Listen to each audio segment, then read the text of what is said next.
പുതിയ വീഡിയോയിലോട്ട് എല്ലാവർക്കും സ്വാഗതം. ഇന്ന് നമ്മൾ ക്ഷേത്ര ദർശനത്തിന് പോവുകയാണ്.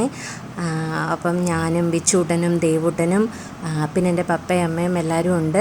അപ്പം നമ്മളങ്ങനെ ഓട്ടോയിൽ അമ്പലത്തിലേക്ക് പോവുകയാണ്. ആദ്യം തന്നെ നമ്മൾ പോകുന്നത് മാന്നാനം ഗുരുമന്ദിരത്തിലേക്കാണ് ആദ്യം പോകുന്നത്. അപ്പം പിന്നീട് അങ്ങോട്ട് നമ്മളൊരു 5 ക്ഷേത്രങ്ങളിൽ പോകുന്നുണ്ട്. അപ്പം നമുക്ക് വീഡിയോ കാണാം.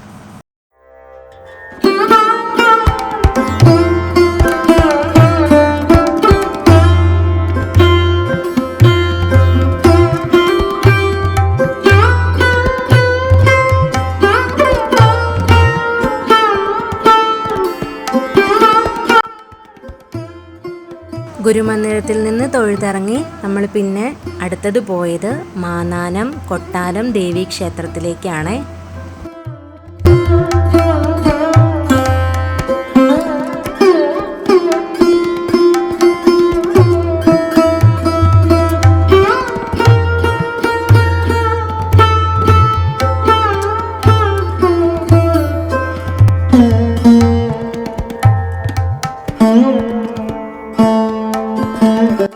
കൊട്ടാരം ദേവി ക്ഷേത്രത്തിൽ നിന്നിറങ്ങി നമ്മൾ അടുത്തത് പോയത് ശ്രീ കുമാരപുരം സുബ്രഹ്മണ്യ സ്വാമി ക്ഷേത്രത്തിലേക്കാണ് കേട്ടോ. ഈ 3 അമ്പലങ്ങളും തൊട്ടടുത്ത് തന്നെയാണ് സ്ഥിതി ചെയ്യുന്നത്.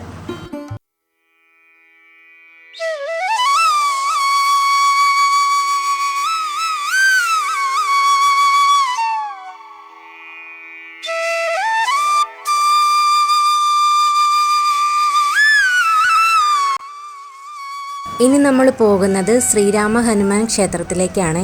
കോട്ടയം മെഡിക്കൽ കോളേജ് ബൈപ്പാസ് റൂട്ടിൽ തിരുവാറ്റയിൽ സ്ഥിതി ചെയ്യുന്ന പുണ്യപുരാതന ക്ഷേത്രമാണ് തിരുത്തിക്കുളങ്ങര ശ്രീരാമ ഹനുമാൻ സ്വാമി ക്ഷേത്രം. ഭക്തവത്സലനായ ശ്രീരാമസ്വാമിയും ശനിദശാദോഷ പരിഹാരകനായ ശ്രീ ഹനുമാൻ സ്വാമിയും സർവ്വ അനുഗ്രഹഭാവത്തിൽ വിളങ്ങുന്നു. പാണ്ഡവരുടെ വനവാസകാലത്ത് ധർമ്മപുത്രരുടെ നിർദ്ദേശപ്രകാരം ദിവ്യമഹർഷിയ പ്രതിഷ്ഠിക്കപ്പെട്ട ധർമ്മപ്രതീകമായ ശ്രീരാമദേവന്റെ മഹനീയ വിഗ്രഹമാണ് ക്ഷേത്രത്തിൽ ഐശ്വര്യപൂർണമായി വിളങ്ങുന്നത്.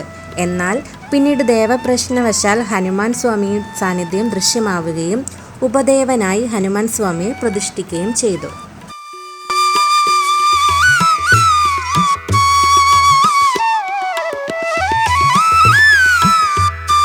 ശ്രീരാമ ഹനുമാൻ ക്ഷേത്രത്തിൽ നിന്ന് അടുത്ത് നമ്മൾ പോകുന്നത് കുമാരനെല്ലൂർ ഭഗവതി ക്ഷേത്രത്തിലേക്കാണ്. ക്ഷേത്രത്തിലെ മുഖ്യപ്രതിഷ്ഠ ജഗദീശ്വരിയും ആദിപരാശക്തിയുമായ ദുർഗാ ഭഗവതിയാണ്. മധുര മീനാക്ഷി ചൈതന്യമാണ് ഭഗവതി എന്നാണ് ഐതിഹ്യം.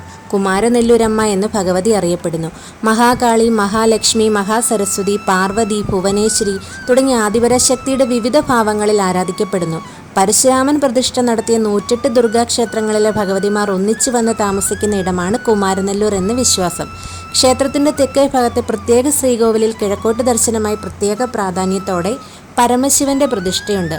ഉപദേവതകളായി ഗണപതി, ശാസ്താവ്, ഭദ്രകാളി, നാഗദൈവങ്ങൾ എന്നിവർക്കും പ്രതിഷ്ഠകളുണ്ട്.